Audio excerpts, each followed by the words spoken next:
فەسڵی نەوپایەست تازە کردن میل شەماڵ هەرزان کرد ڕشتەی نەوسوەیل گێجی سەرکاوان جەسەردی بین کەیل بۆ مەدان چوون بۆی بێوەفایی لەیل. بینەرانی ئازیز و خۆشەویست دۆستانی بانێژە سڵاوتان لێ بۆ ئەم کاتتان باش. خۆشحاڵ و شادومانم کە لەگەڵتانم لە ئەڵلقەیەکی نوێی بەرنامەی بانێژەیە.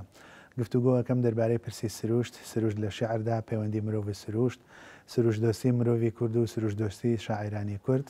کاریگەری سروشت لە ناو شاعیرانی کووردا، پەیوەندی نێوان شاعیران و سروشت، ڕنگدانەوەی سروشتی کوردەواری لە ناو شعری کوردیدا و هەروەها بە جۆرە لە جۆرەکان گەڕانەوە بۆ سروشت ئەم باسانە و ئەم چەند تەوەرەیە گفتوگۆەکەم لەگەڵ میوانەکەم زۆر بەڕێز مامۆستا عەلی پێنجوێنی نووسەر و شاعر کە لە ستۆدیۆ لەگەڵمایە ئەم باسە درێژە پێدەم. مامۆستاگیان سڵاوت لێبێ، زۆر بەخێر بێ. زۆر سپاس کاکە سۆیر، سپاس بۆ بەرنامەکەتان بۆ جەناب بۆ ئەو دەرفەتە. هیوادارم بتوانین بەرنمەیەکی بە کەڵک و سوود بەخش پێشکەشی بینەران و بیسەران بکەین. بە هیوان مامۆستا سروشت لە شعری کوردیا زۆر ڕەنگیاوەتەوە، چ لە قۆناغی فۆلکلۆرە، چ لە کلاسیکە، چ قۆناغەکانی دواتریش بۆ ڕۆمانتیک و بۆ شعری نوێی کوردی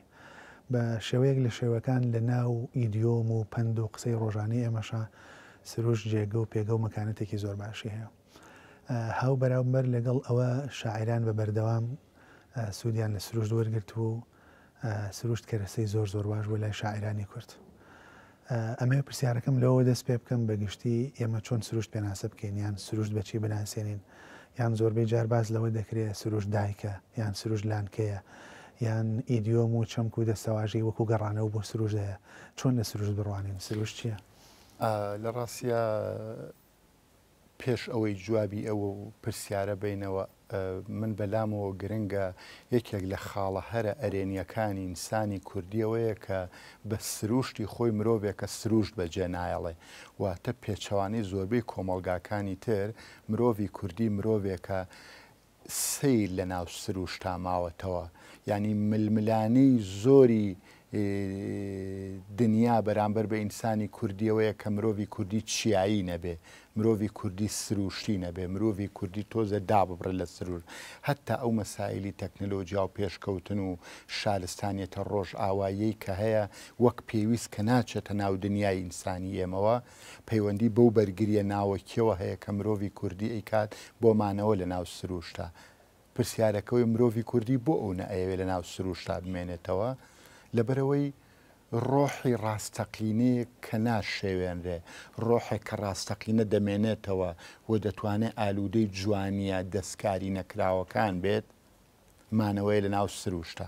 ئەمە نەکتەنیا لە ناو شعری کوردیا یا لە ناو ئەدەبیاتی فۆلکلۆری ئەمەیە، لە ناو سروشتی ئینسانی ئەمە. سەرنج بە دایکی تۆی هێنیتە ناو شارەوە لە ماڵێکی جوان و باڵەخانەیەکە، بەڵام ئەڵێ من نەخۆشم لێرە، هەواکەی تەنگە بۆ من، هەواکەی پاک نییە بۆ من، بم بەرەوە بندارگوێزە، بم بەرەوە بۆ ناو کۆڵی تێ. ئەوە زۆر جاروا تەفسیر کراوە، ئەمە دواکەوتوی و خراپی ئینسانی کوردیە کە بە بڕای من ئەوە لە حەزە جوانەکان ئینسانی کوردیە کە ئەیەوێت دەستکاری ڕۆحە دەستکاری نەکراوەکەی خۆی لە ناو سروشتا بهێڵێتەوە و ئەمە بە کاملی لە ناو شعری کوردیا وجودی هەیە و بە تایبەت لە ناو شعری کلاسیکە. من هەمیشە وتومان لە ناو شعری کلاسیکە سێ گەورە شاعیرمانەیە ناویان نالی، مەحوی، مەولەویە. ئەمانە کە من بە سەرتۆپی شعری کلاسیکی کوردیان نزانم لە کرمانجی خوارەوە ئەڵبەتە ئەگینا بۆ کرمانجی ژوور ئێمە پیاوی گەورەی وەک مەلای جزیریشمانێ نابێ لە بیرمان بچێ. ئەمانە مرۆڤە داهێنەرە دامەزراوەکانی ناو شعری کوردین. دەزانی بۆ لەبەر ئەوەی ڕاستەقینە مامەڵ لەگەڵ سروشتاکەن، واتە لە هەر شوێنێکەوە نالی دەرئەپەڕێنی فڕی ئیتە ناو شوێنێکی ترەوە لە سروشتی خۆیێنیتە دەرەوە ئەم پیاوە سروشت لەگەڵ خۆیان ئەباتەوە. ئێمە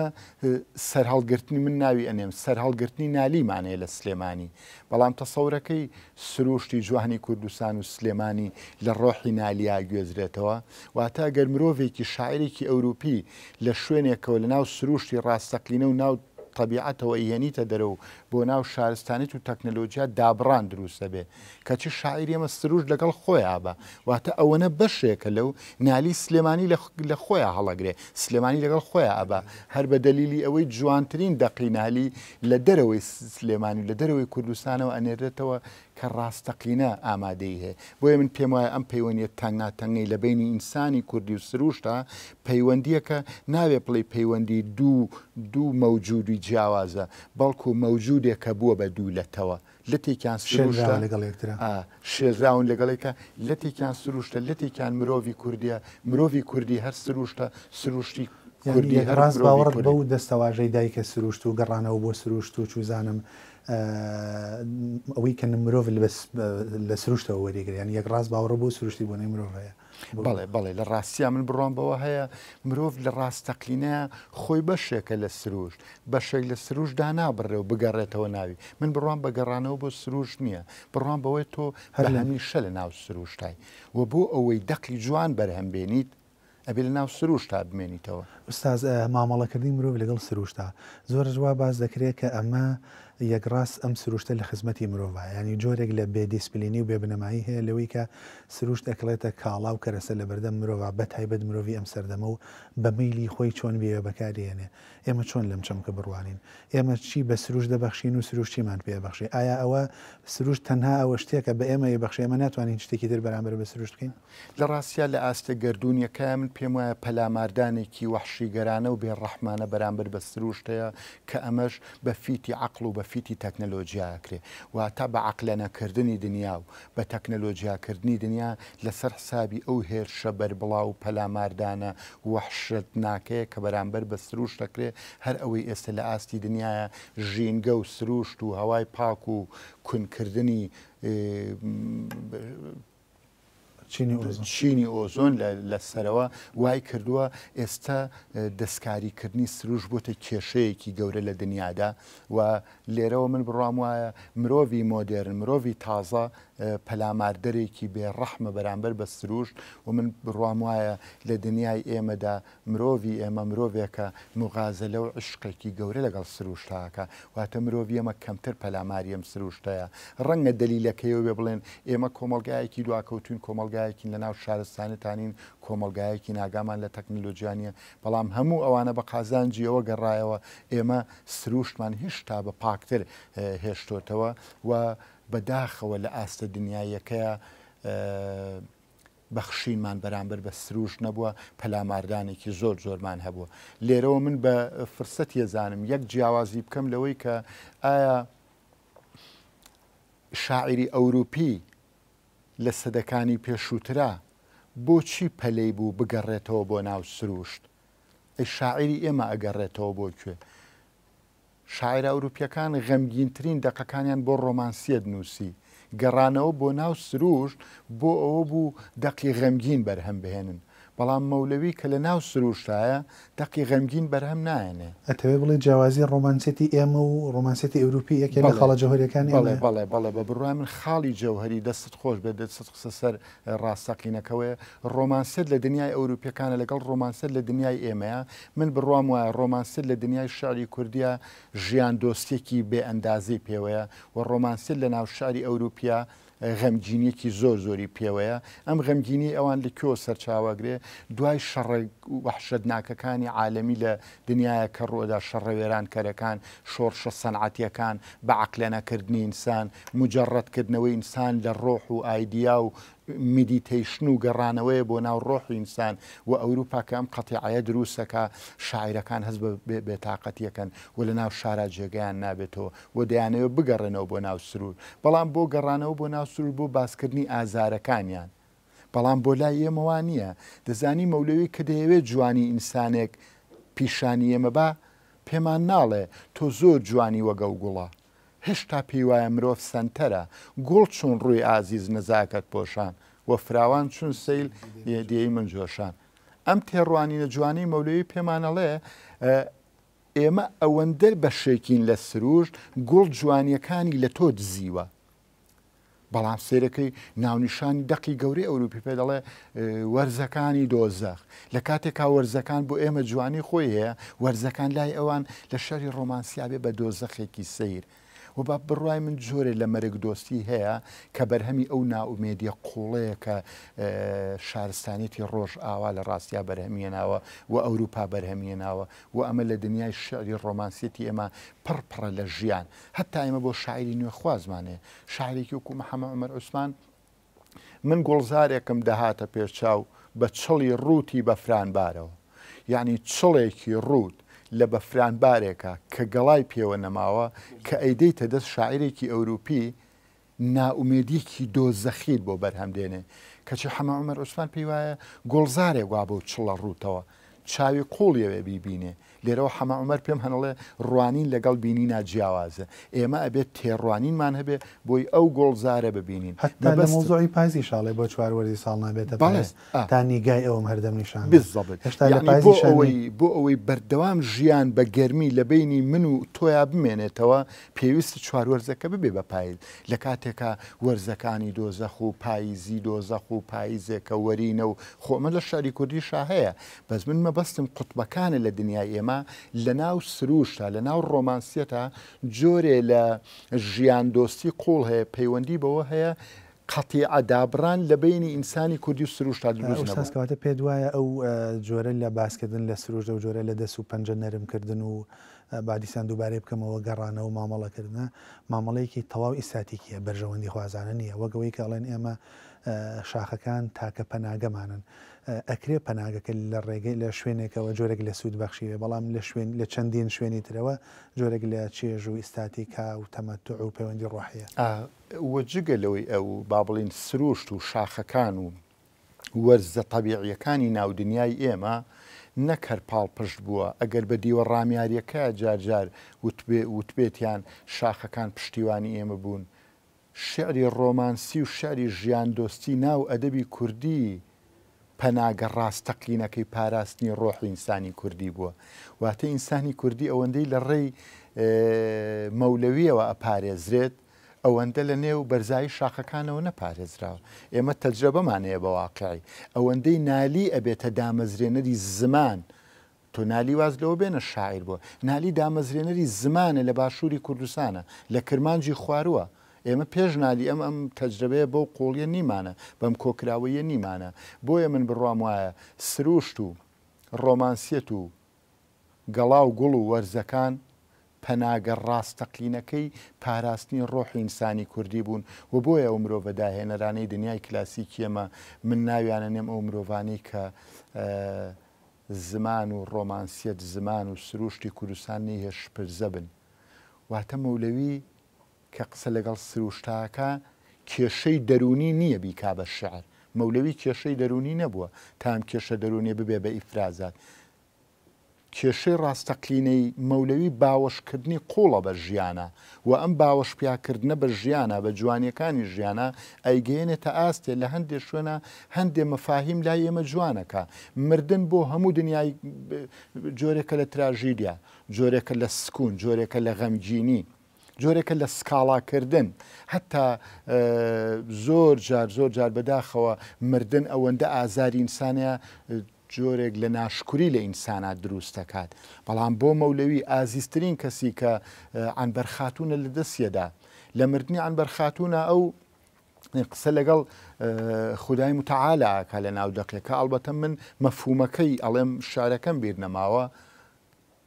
ئەڵێ خودایە من هیچ گلەیەکم نییە لەوەی تۆ عنبەر خاتوونە بێ ببیتەوە تۆ پێویستت بە بنەتۆوی جوانیە بۆی ژیان دروستکەیتەوە واتە عنبەر خاتوون ئەوەنە پڕە لە ژیان بۆ خۆ دەزانی لە دنیای کشت و کاڵە بنەتۆ و سەرتەڵ و سەرتۆپی جوانی ئەو تۆوەیە کە تۆ هەڵی ئەگری بۆ ساڵەتر ئەیچێنیتەوە بۆی بەرهەمەکە جوانتر بێ ئەڵێ عنبەر خاتوون بنەتۆوی جوانیە ئەبوا بیبیتەوە بۆی دووبارە لەم بنەتۆوە ژیان دروستکەیتەوە واتە مەولەوی لە ناو خودی مەرگە ژیانە دۆزێتەوە لە ناو تراژیدایە جوانی ئەبینێ ئەوە نییە سەری خۆی هەڵگرێت و وەک ئەوروپیەکان دا ببڕێ لە ئینسان و بۆ ئەوەی بتوانێت غەمگینیەکانی خۆی علی ناتوانین جۆرەی لە خوێندنەوەی تر بکەین بۆ ئەم چەمکانێکە تا ئێستا بەکاری هێناون و باسی کردوون ئەم چەندی ڕێی کە من ئێستا لە بەڕێستیەوەی بیسم ئێمە جۆرێک لە سروشتمان نییە مەولەوی پیشانمان بداتەوە یا شاعرانی کورد پیشانمان بدەنەوە بە تایبەت مەولەوی خۆیان داهێنەری جۆرێکی تر لە سروشتن جۆرێک لە جیهانبینی نوێن لە ڕێگەی شعرەوە ئەتوانین بە معنایەکی تر لای من بکەوێتەوە ئەوەیە کە شاعری ڕاستەقینە ئەو شوێنانە دەبینێت کە خەڵکی تر نایبینێ دەست بۆ ئەو شوێنانە ئەبا کە تۆ نایبینی ئێمە بۆ نمونە گۆرانمانەیە گۆرانێکێک کە لە دیدگا فۆتۆگرافەریە داهێنەرەکان کە بە بڕای من لە شعری کوردیە زۆر بێوێنەیە نمونەم بۆ ئەمە چییە؟ ئێمە هەمومان بە دیار کانیەکەوە وەستاوین و مانگە شەویشمان بینیوە و زیخ و چەویشمان بینیوە و بەڵام هیچمان قودرەتی کۆکردنەوەی ئەم وێنە فۆتۆگرافیەمان نەبووە کانیەکی ڕوونی بەرتریفەی مانگە شەو لە بنیا بلەرزێ مرواری زیخ و چە ئەم وێنەیە وێنەیەکی هەیە گۆران بۆمان کەشفەکە واتە وەک مرۆڤێکی مەکشوف دێن ئەو شوێنانی ناو سروشتمان بۆ کەشفەکەن کە ئێمە هێزی ڕوانینماننی ڕەنگە بیبینین من جەناب لێرە لەگەڵ جەناب دانیشتم سێری ئەو بەڕە کوردیەکەم دەزانی من ڕەنگە بتوانم بەس بیبینم بەس مرۆڤێکی ڕنگ ناز دێت کۆدی ناو بەڕەکەمان بۆ کاتەوە کەواتە ئەو ئەڕوانێ من ئەبینم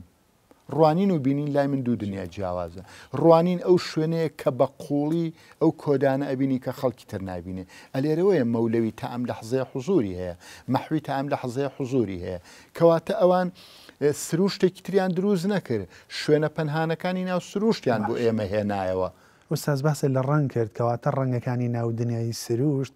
کە ڕنگ ئەدەنەوە جارێکی تر لە ناو شارە ڕەنگێکی ترن ینی زرد هەمان زرد نییە سوور هەمان سوور نییە یان ئەکرێت دەنگەکانیش هەروە بن ئێمە لەوانەیە وەکو قاسپەی کە و بیبیسین بەڵام لەوانەیە لە پشت قاسپەی کەوێک و ڕەنگێکی زرد و سەوز و چوزانم سوور و تێرێکەوە چەندین مەدلولی جیاوازە بەتەکی مرۆڤی داهێنەر شتەکان وەک خۆی ناڵێتەوە شتەکان وەک ئەوە دەڵێتەوە کە ئەو دەیەوێ ببێت و بە جوانتری بکات چۆن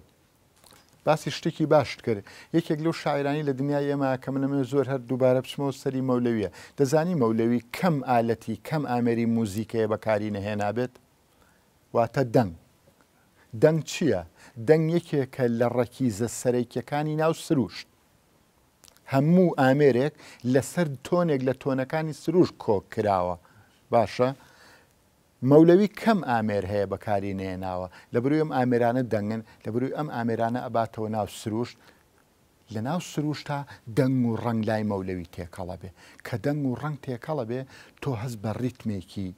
سەیرەکەی لە شارە واتە من کە شعری مەولەوی ئەخوێنمەوە هەستەکەم جۆرێ لە نەغمەش لە ناو منە دروسە بێ من وا خەریکم شعرە خوێنمەوە بەس ئاگام لێنی ئاوازە لە سنگما ئەچڕێت ئاوازە لە ڕۆحما دێتە دەرەوە بۆ ئەوە دەنگی ئەو ئامێرانەیە باش مامۆستا ئەتوانین باز لەوەش بکەین بڵێنەوە دەنگی سروشتیشە مەسەن بەتەکیید ئەو دەنگانە کە مەولەوی هێناوێتەوە هەمووی دەنگی ناو سروشتە هەتا ڕنگ ئێمە ڕنگمان هەیە ئێمە هەمومان کۆکین دووکەڵ جوان نییە دووکەڵ تەڵخە بەرچاو تەڵخەکە چاو دەکزێنێتەوە هەتا بۆ دووکەڵی و جگەرە ئۆشتانر ئازێتی لەشتەیە سنگە تێگەیە ڕەنگە تێگەیە مەولەوی ئەو جگەرەی کە دایەگرسێنی تو دووکەڵ بەرزە بێتەوە ئەڵقە ئەبەسێ وەک زۆڵفی خۆشەویستەکەی سەیرەکە دووکەڵی قلیان وەژنە فەسێوان ئەڵقەش بوێنێ زۆڵفی کە سێوان وەختێ هۆرمێ زۆمەمە درۆخەی لێ ئەڵقەمە پێکۆ چۆن زۆڵفی لێ ئەی دەست خۆش بێت سەرنج بەم دووکەڵە ناشیرینە لای مەولەوی چۆن جوانە بێ کەواتەم پیاوە دێت لە ناو ڕەشترین خاڵە گەشترین شوێنێ بۆ دۆزێتەوە بۆ ئەوی من هەر یەک تۆسەر دیسان هەر لە ناو سروشتا بمێنەوە ئوستاز جەنابەت لە دایک بوو یان با بڵێن پەروەردەی دۆخێکی شاخاوی و سروشتی تایبەتی کوردستانی کە پێنجوێنە نزیک بە هەورەمان ئەو دەوروبەرەیە زۆر جار پرسێگێتە پێشە وڵێن باشە لە پێدەشتەکانی خوار پێنجوێن و لە دەوروبەری سید سادق و شارە زور و خوار هەورامانە دەشتێکی تەخت و ئاسان هەیە بۆ ژیان کەچی هەورامیەکان و پێنجوێنیەکان ئەو سروشتە شاخاویان هەڵبژاردووە چ وەک با بڵێن بەرەو ژوورکایی و شوێنی عاسی چ وەک کەش و هەوا و شوێنی بەفر ئەوانە ئەمە دۆخی ئیستاتیکی ئێمەیە ئەوە ئەخوازەیە دۆخی بەرژەوەندی خوازانە ئێمە باشە ئەگەر پرسیارەکە زۆر سادەکەمەوە بۆچی لە پێدەشتەکانە زیاتر نەژیاوێن بۆچی ڕۆیان کردوتە ئەو شوێنە ئاسی و ڕێکی قورسانە بەس بۆ پاراستنی بەرگری بووە یا مانە و مەدوولی ئیستاتیکیشی تیا بەدی و ڕامیاریەکە ئەوە بۆ کە مرۆڤی کوردی مرۆڤێکی گەمارۆ دراو بۆ هەمیشە شاخەکان پەنای بۆ ئەوانە من بۆ خۆم زۆر تەیدی ئەم تەسەورە ناکەمەوەندەی بە دوای دیدێکی ستاتی کاگەڕێم بۆم گرنگە من بڕوام وایە مرۆڤی کوردی هیچ مناڵێکی لە شاخەکان خۆشتر نەویستووە واتە باوەشە ئەیکا بە کانیا ئەوە باوەشی بە کچەکەی خۆیان نەکرۆ باوکێک باوەشە دایکێک ئەیکا بە مێرگ و دەوەنێکە ئەوە باوەشی نەکرۆ بە مناڵەکە واتە بەجێهێشتنی دەوەنێک بۆ دایکێک وەک لێ سندنەوەی مناڵەکەیەتی لەبەرەوە هەرگیز ناتوانێت من لە ئەوڵەوە عەرزی جەنابتم کرد قەتیعەیەک دابڕانێ لە بینی ئینسانی کوردی و سروشتانیە بۆ ئەوی نمونونەکە دەوڵەمەندترکە من خەڵکی پێنجوێنم بەڵام من مناڵیم لە پێنجۆنا نەبووە ئەی بۆ من ئەو نەحەزم لە سروشتە و نەحەزم لە شاخە وەک پێشتر باسم کرد دایکم شاخ و مێرگ و کانی و دەوەن و چنارەکانی لەگەڵ خۆیان هەڵگرتووە لە ناو زمانە کە قسەی لەگەڵەکەم دایکم بۆنی کانی لێت دایکم بۆنی دەوەنی لێ دایکم قژێڵی ڕەشە ڕێحانەیە لەبەرەوە هەموو ئەموێنانە لە ناو دایکمەوە ئەگوێزرێتەوە بۆ ناو من و منە بمەوە بە مرۆڤێکی سروشت با لە پێنجێنانە ژیابم من کاتی خۆی ڕۆمانێکم نووسی لە چکەکەی خەیاڵ یەکێک لەو نووسەرە زۆر باشانە کە ڕەنگە خۆی حەزنەکە ناوی بم و ناویشی ناڵم وتی ئەم زمانە زمانێکی زۆر سروشتی و تۆزێ لە تەمەنی تۆش هەڵکشاوترە وتم ئەم ڕۆمانە دایکم نووسیوێتی من قەڵەمم گرتووە بەدەستمەوە دایکم سروشتی لە ناو خۆیان هەڵگرتووە باوەشکردن بە ناو شاخ و داخ و مێرگ و چەموکانیە بەڕاستی لەوێەوە نییە کە ئێمە ئەمانەیە خۆمانی تیا بپارێزین یان ئەبێ ئەزمموی بکەین نە دایکمان لە ناو زمانە هەڵی گرتووە باوکمان لە ناو پشتێنەکەی هەڵی گرتووە کەس بە باوکی منی نەوتۆ پشتێنی گوڵگوڵی ببە سەرە پشتە ئەی خێرە پیاوێک لە موکوریان پشتێنەکەی گوڵگوڵیە ئێمە ڕەنگی ڕەش و سپی ئەو جۆرە ڕەنگانە ڕەنگێکە تازە هاتۆتە کە ڕەنگیش نییە هاتۆتە دنیای ئێمە و دنیای ئێمەی پێ شێوێنراوە ئەگینا ئەو بەجێنەهێشتنی سروشتە وەک ئەو باوەش پیاکردنە ڕاستەقینەیە کە مرۆڤ ئێمە باوەش پیاکە با من پرسیارێکی تر بکەم هەر لەم نێوەندەوە بە بیانووی بستانداردکردنەوە بە بیانووی تازەکردنەوەەوە بە بیانووی مۆدێرنکردنەوە بە بیانووی یەکڕەنکردنەوە چ لە شعرا چ لە سروشتە چ لە پەیوەندی کۆمەڵایەتیە چ لە جلوبەرگیشە ئیتر تۆ واز لە چەندین ڕنگ و دەنگی ژەهێنی یەکلا ئەبیتەوە بۆ دووسێن ڕەنگی تایبەت مەسەرەن ئەمە لەگەر ئەوەیە لە بەرەکەی چونکە لەگەڵ شار و لەگەڵ سیستەمی شارە ئاگونجێ واز لەو ستایلە ئەهێنی بەم ستایلە شعرە نووسی چونکە لەگەڵ ستایلی شعری نوێیە ئاگونجێ ئەمەوە پرسیارەکەم ئەوە بێ بە ناوی جۆرێک لە ئازادی و لە ڕەهابوونەوە دیسان جۆرێک لە کۆنکرێتیمان نییە بە ناوی جۆرێک لە تەنسیقەوە لە ڕەنگە جۆرێک لە کۆنکرێتی و کۆتکردنمان نییە هەستناکی ئەم دۆخە ئاوایە ئێستا لە ناو جۆرێک لە دۆخی ئاوایان جاران جلەکان ڕەنگا و ڕنگ بوون وەک چۆن لە شارا جۆرێک ڕەنگا و ڕەنگیە بوو ئێستا بە بیانووی ئەوەی کە تەنسیق نییە جۆرێک لە هەستی ئەمە کوژراوە وەڵامی پرسیارەکە وەرەگرن بۆ ناوی دوای ئەم ناوبڕە و دەست پێەکەینەوە بینەرانی عزیز دێمەوەلاتان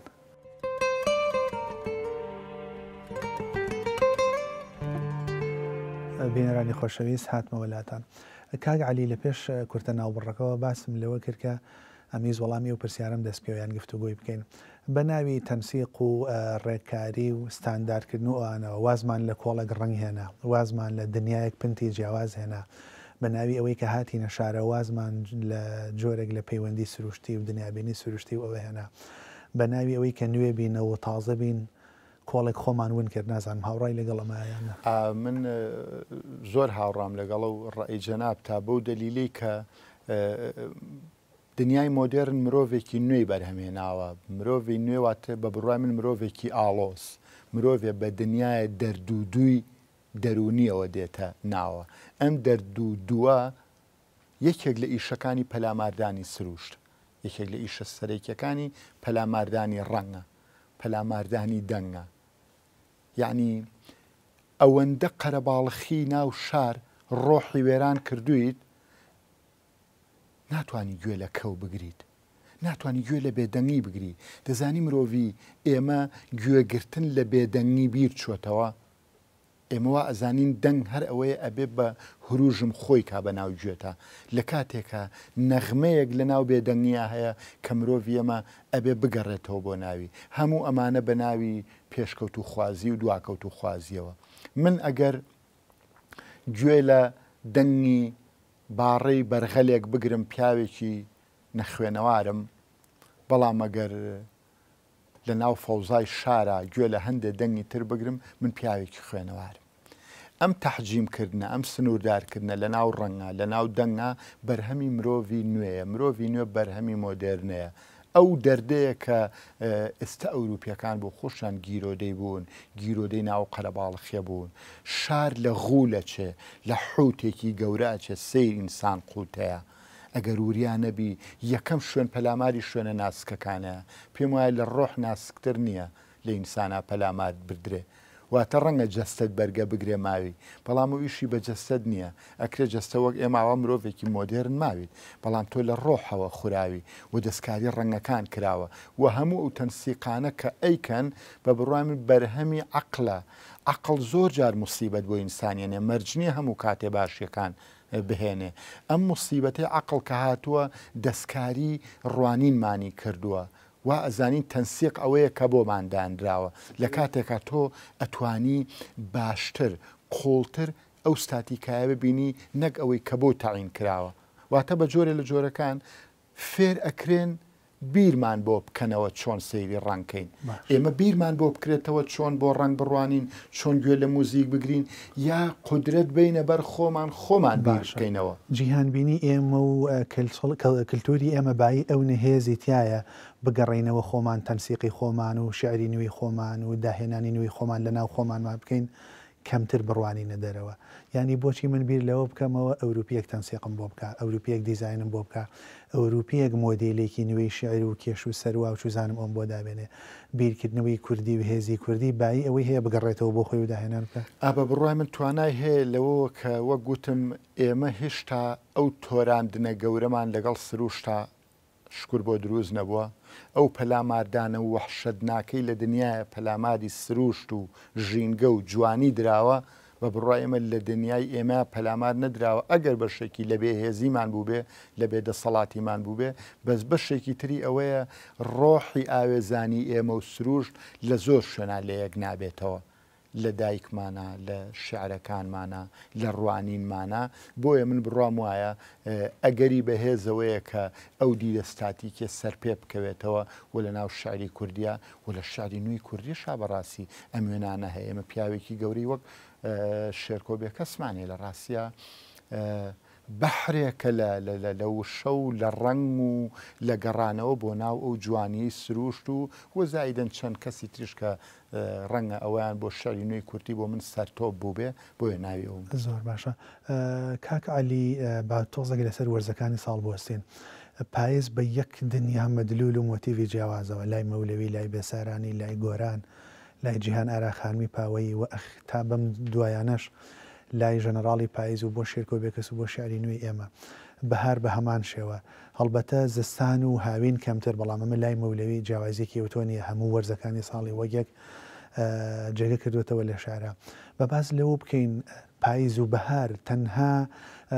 گۆڕینی دۆخێکی سروشتی بە دۆخێکی شعری یا دیسان لەوێژ ماناومەدولی جیاوازەیە مەرەک زیندوبوونەوە پیری سستی تۆ لەم دۆخە چۆن ئەڕوانی بە تایبەتەگەر لەسەر پاییز بڕێک بوەستە لە ڕاستیان بڕام وایە لەبەرەوەی یەکێک لە دۆخە سروشتیە باشەکان کە خوا یاوێتی بە کورد ئەوەیە کە ئێمە خاوەنی هەر چوار وەرزە سروشتیەکەین واتە ئێمە لە کۆمەلگایەکە ناژین شەش مانگ تاریک بێ و شەش مانگ ڕووناک بێ مرۆڤەکانەمە تووشی کە ئابەی قوڵ بوو بن بەدەستەمەوە ئێمە چوار وەرزی سروشتیمانەیە ئەم چوار وەرزە بەهار و پاییز و زستان و هاوین هەر چوار وەرزەکە خاوەنی جوانی خۆی خاوەنی ڕەنگی خۆی خاوەنی سروشتی خۆی و لە هەر چوار وەرزەکەشە شاعران هەمویان قسەیان لەسەر کردووە بەڵام کەمایەسیەک تقریبن لە شاری کوردیا هەیە کە بەنای ناحەق هەندێک لە وەرین و لە غەمگینی دراوە بە فەسڵی پاییز کە لە ڕاستیان بڕام وایە ئەوە ئەو شوێنانەیە کە مرۆڤی ئێمە تۆزێک لە خۆی تۆراوە لە سروشە ڕاستەقینەکەی ئەگینا مەرج نییە پاییز هەر بۆ مردن بێ من باسی مەولەویم کرد لە ناو مردنا چۆن بە دوای ژیان ئاگەڕێ هەر ئاواشتوانی لە ناو پاییزا بە دوای ژیان بگەڕێ و ئەکرێ ناو بەهارە تۆ مەرگ بدۆزیتەوە مەرجە ناو پاییزا بیدۆزیت لەوانە ئیسی سەرکی شاعریش ئەوە بێ دەستکاری بەڵێ ئێمە دیدە ئاساییەکە ئەوەیە بەهار هەمیشە پێەکەنێت ئەی بۆ بەهار ئەو هەموو گریانە نەبێت کە لە کانیاوەکانەوە تەقێ ئەی بۆ ئەبێ سروش سنگی پڕ نەبوو بێ لە گریان و لە بەهارە لە ڕێکانیەکانەوە ئەو هەموو فرمێسکە جوانەمان پیشان بات و ئێمە ناوی بنین گریانێکی ڕاستەقینە بۆ ژیان گریانێک بۆ لە دەستدانی ئەو شوێنانی کە لە دەستمان داوە لە کاتێکا دیدی ئاسایی ئەوەیە داڕشتنێ بنووسن لەسەر کانیاوەکان ئەتەقنەوە و بەهارە و کانیاوەکان واتە ژیانەوە بەڵام گەڵاکان یعنی وەرین حەمە عومەر پێمانەڵێ گۆڵزارێک وا بە و چڵە ڕووتەوە منەی بینم تکایە بی بڕوانە بە قوڵی بۆی بڕوانە ئەو کانیاوانە بە هەمان شێوە هەتا لای مەولەوی پرسی گوارە و گوارە لە گوێکردن و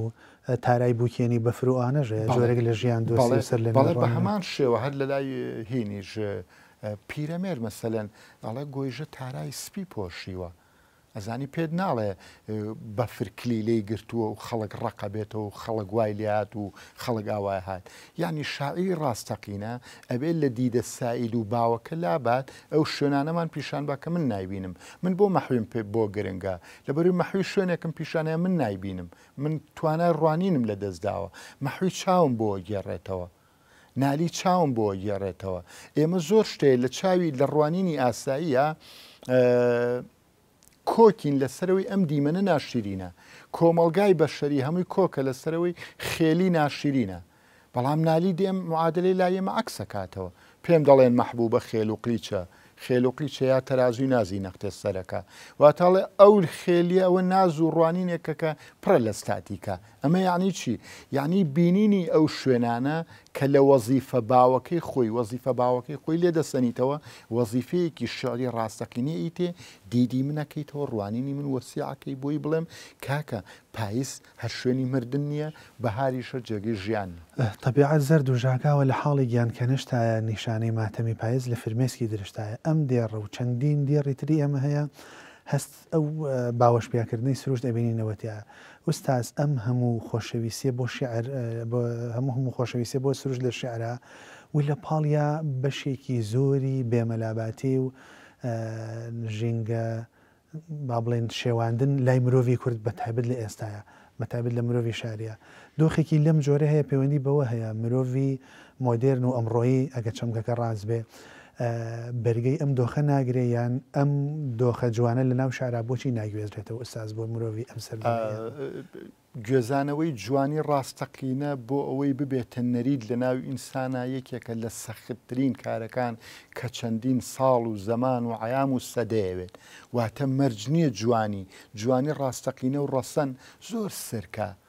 ناگیرێت ئاوا بە بەسیتی ناگوێزرێتەوە ناو ئینسان بۆیە من بڕوام وایە کاتی زۆرترمانەوێ ئینجابیرت نەچێ ئەو لێ شاوە خەتەرەی دنیا کە لەسەر شێواندنی ڕۆحی ئینسانی شەکە مرۆڤی کوردیشی لێ بە دەرنیە بەڵام شاعرانی ئێمە ئیشی زۆریان بۆ ئەمە کردووە هەتا من دێڕێکی پیرەمێدت بۆ بە نمونە بۆ دێنمەوە ئێستا مرۆڤی نوێ بڕای وایە تەکنۆلۆژیا هەموو شتێکمان بۆەکە پێشکەوتن و شارستانێت هەموو شتێکەکە باشە پیرەمێر دێ لە ڕێی گوڵێکەوە شەڕی هەموو تەکنەلۆجیا دەکات چۆن بەیادی ڕووی گوڵێ چاوم لەسەر هەر بەردێ گریابێ کە بەردیان کرد بە شوشە پڕگوڵاوە عشقە بێوابێ لە عملی بەردێکە لە شاخێکەوە ئەیهێنیت و ئەیبەتێ معمەلێک و سەنعەتی پێەکەیت و شوشەی لێ دروستەکەیت و ئەڵێ ئەو شوشەیە کە تۆ دروستێ کرد و سەنعەتێ پێکرد گوڵێک فرمێسکی گوڵێک لەسەر ئەو بەردە کەماوەتەوە واتە فرمێسکی گوڵێک لەسەر بەردێک شەڕی هەموو سەنعەتەکە ئەو شوشەیە کە تۆ لێ دروستەکەی بۆنی ئەو گوڵی لێ دێت دنیا پرۆسی کیمیایی و میکانیکیمان لە ڕێگەی گەڕەشارێکواتە ئەم پرۆسە میکانیکیە سەنعەتیە پیرەمێر دێ لە ڕێی گوڵێکەوە شەڕیتیاکە بە گوڵێک شەڕ لەگەڵ سەنعەتاکە و پێ دەڵێ هەرچی هەوڵی کیمیایی بێ بۆ شێواندنی ئەم وێنەیە ئەم گوڵە قودرەتی مانەوەی هەیە کەواتە هێشتا ئەمەل هەیە و ئومێد هەیە لە داهاتوە جۆرێک لە گەڕانەوە هەبێ حەسەبەوەی کە گیانی من بۆ تەڵێوە نەوشە پەرۆشە کە لە ژێر سایت و ترکا خامۆشە گەڕانەوە بۆ خەمە بۆ خەمی وەنەوشەیەک بۆ خەمی ئەڵبەت وەنەوشە وەکو مەدلولێکی فراوانتر و گەورەتر ئومێدێک هەیە هێشتا هەریانی توانینێگەیە بۆ ئەو دەقڕەسەنانە بەڵێ من بڕام وایە جارێ مرۆڤ لە ئەساسا مەحکومە بە بیرکردنەوە واز لە قۆناغێکی دیاریکرااو بێنە ستەمکاریەک دێتە پێشەوە زۆر جار بیرکردنەوە ئەوەستێنێ و زۆر جار بیرکردنەوە بە لاڕێیا بە و ئەتکاتە دۆخێکەوە کە تۆ وا دەزانی بیر دەکەیتەوە توای لە دۆخی بیر نەکردنەوەیە کە بە بڕای من ئێستا کۆمەڵگای کوردی بەداخەوە لە بەجۆرە لە جۆرەکان لە دۆخی بیر نەکردنەوەیە بەڵام هەمیشە ماکێک لە ناو ئینسانی ئێمەیە هەیە بۆ مانەوەی ئەو جوانیانە و ناو بە ناو لێرە و لەوێ و لە ڕابردوومانە من بڕام وایە بەشی تاوەکو مردن مەولەوی جوانی بۆ جێهێشتوین بتوانین لەگەڵ یا بمێنینەوە و بەرهێنانی تیا بکەین ئەزانی جوانی و بەرهێنانی تیاکرێ وەک چۆن سەرمایە لە دنیاەوە بەرهێنانی تیاکرێ تێگەی هەموو دنیا کۆک بوو لەسەرەوەی دوو کەڵێک ناشرینە ئەی تۆ نییە مەولەوی پێدەڵێن ناوانە ئەوە بەرهێنان نیە لە جوانیە ئەوە بەرهێنان نییە تۆ لە جوانیە ئەم زۆرە لە ناو مەحویا هەیە بەڵام تۆ توانای ڕوانینت ئێستانیە بەڵام هەر هەیە کەواتە جوانی لە ناو شعری کلاسیکی ئێمە و لە ناو سروشتی ئێمە و لە ناو جوانی سروشتی ڕاستەقینی ئینسانی کوردیە بەشی ئەوەوە بەرهێنانی تیاماوە کە هەمیشە لە ناو ستاتیکای ڕاستەقینە بمێنینەوە زۆر باشە ئوستاز هێشتا کە باز لە سروش دەکرێت باز لەو جۆرە لە سروش دەکرێت کە سروشتێکی خواکردە و ئەو ئاوات خواستن نەبووی و بۆ گەڕانەوە و دەست پێوەگرتن و حتا ئەوەی کە باسیشی لەسەر نووسی و توێژینەوەی لەسەرەکە ئەو جۆرە لە سروشتەکە سروشتە باڵێن نەکەیە خواکردەکەیەوەی کە دۆڵ و شاخ و ڕووبار و چەموانەیە هاو بەرابەری ئەوە سروشتێکی شاریمان هەیە بەشێکی زۆری دەستکردە پارکێکە کۆڵانێکە شۆستەیەکە یاریگایەکە چوزانم ئەگەر لە لادێکە مەسەندار بە ڕوو چنارێک بێت لە لەوانەیە لە سەردەمی ئەمڕۆیا بوو بێ بە درەختێکی سەباح بەهیان چوزانم شتێکی لەو جۆرە ئەم سروشتەش هێزی بەردەوامی و جوڵە و دۆزینەوەی مەدلولی نوێ و حتا پاراستن و خۆشویستنی هەیە لەسەر ئەمە ئەتوانین چی بڵێن لە ڕاستیە من بڕوام وایە مۆدێرنە مرۆڤێکی پلاستیکی بەرهەم هێناوە ئەم مرۆڤە پلاستیکی وەختێ دەنووسێت گوڵی پلاستیکیش بەرهەمێنێ داری پلاستیکیش بەرهەمێنێ ڕۆحی پلاستیکیش بەرهەمدێنێ خەیاڵی پلاستیکی بەرهەمێنێ پەیکەرت بۆ دروستەکە سەرنجی پەیکەرە گرنگەکانی دنیا بە هی قڕونی وستا و کۆنتر و ئەوانە بەرد ناتاشن بەردێکەیە ڕۆحی تایە ئەجوڵێ سروش لە ناو شعری کوردیە ئەجوڵێ من گوڵ ئەبینم یعنی وێنەی جوڵا و لە لای گۆرانە بینم گوڵ ئەلەرێتەوە لە لێوار حەوزا گوڵاڵە و بێبوون ساوان ئەلەرزن لە تاو نەقم بوو یعنی وێنەکان دەستت خۆش بێ وێنەکان ئەجوڵێ بۆ ئەجوڵێ لەبەروی مرۆڤێکی ڕاستەقینەوە لە ناو سروشتە بەڵام ئێستا باسی گوڵت بۆکە لە مەتاتی ژووری میوانەکە دەچێت کە بە دەرمانێ بۆ کڕێ و بە پەڕۆ گەڵاکەی پاکەیتەوە بۆی هەناسە بە واتە نەخۆشێکت هێناوە لە ژووری میوانەکە تا دادناوە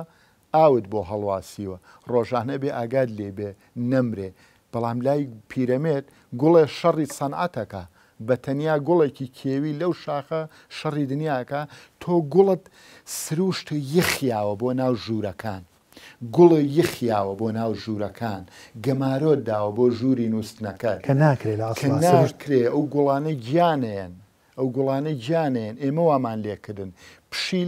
پشیلە لە لادەکانە چەند سرک و جوان بوو بە دیارتەوە ناوەسا زۆر بێ منەت بوو ئێستا ملکەچت کردووە لە ماڵەکەی خۆتا بە دیار پارچەیە پەنیرەوە واتە تۆ خەریکی دەستکاریکردنی سروشتی بە خراپ پشیلە چەند جوان بوو لە لادەکانی ئێمە ئێستا پشیلەیەکی ترسنۆکی ملکەچی مطیع وا لە ژووری نووسنەکە تا چاوەڕێی تۆیە جەنابەت پارچەیە پەنیری بێتێ گوڵێک شەڕی دنیا کا بۆ شاخەوە گوڵ لە ناو بەردا ئەڕوێ ماڵە داوا بێ تۆ هێناوتە دەرمانی ئەیتێ گیانەیە کەواتە ئەم هەوڵدانە بۆ ئەوەی سروش بێنینەوە ناو ماڵەکانمان ئێمە خەریکیەوەین ماڵەکانمان کرۆ بە خستەخانە و گوڵ و سروشتیشمان کرۆ بە نەخۆشی ناو نەخۆشخانەکان جاران سەوقاتیش بوون بە هەدیە ئەدران بە یەکتر چوزانە مامەڵێکی بازرگانیان پێوە نەکرا ئێستا ئەوان شنوتە ناو سەرمایە گوزاری ئێستا ئەیان قرتێن و سەریانە بڕن و ملیانە پێچنەوە و ئەیبەن بۆ خەڵکو و تۆش نەجابە دەنوێنی هاتی بۆ لای من و گوڵم بووێن زۆر باشە ئوستاز حەزاکەم بەرنامەکە تەواو بێ هەم خەریکم چێژ وەرەگرم و هەم سوودیش ئەگەر بە نسبەت کاتی بەرنامەکە و کاتم خەریکە تەواو بێ ئەگەنا من قسەی زۆر ماوە کۆڵێن بابەتەکە زۆر بە چێژ و زۆر ئاوکێشیشە ئەگەر وەک وتەی کۆتایی شتێک لەسەر بەرنامەکە لەسەر سروشت بتەوێ شتێک بڵی سپاس دەکەم زۆر سپاس کاکە سۆهیب یا من سەنگینی بەرنامەکە و سەنگینی جەنابەت وای لێکردم ئەم میاناریە قوبوڵ بکەم سوپاس بۆ جەنابەت بۆ ستافە بەڕێزە هیوادارم توانی بێتمان شتێ بڵین هەم دڵی کەسمان ئازار نەدابێ و بە مستەوای توانایی خۆشمان شتێکمان گەیاند بێ و سوپاس بۆ هەموو لایەک و سوپاس بۆ میوەناریەکە سپاس بۆ بەڕێزیشت من وەک هەمیشە وەگوتم چێژم وەرگرت و سپاس بۆ و کاتە ئاڵتونی کە بەڕێزت بە ئێمەت بەخشی دەستەکانت خۆش بێ و هەر هەبێت بینەرانی ئازیز و خۆشەویستی بانێژە تا بەرنمەیەکی تر و کاتێکی تر بەخواتان ئەسپێرم تەندروست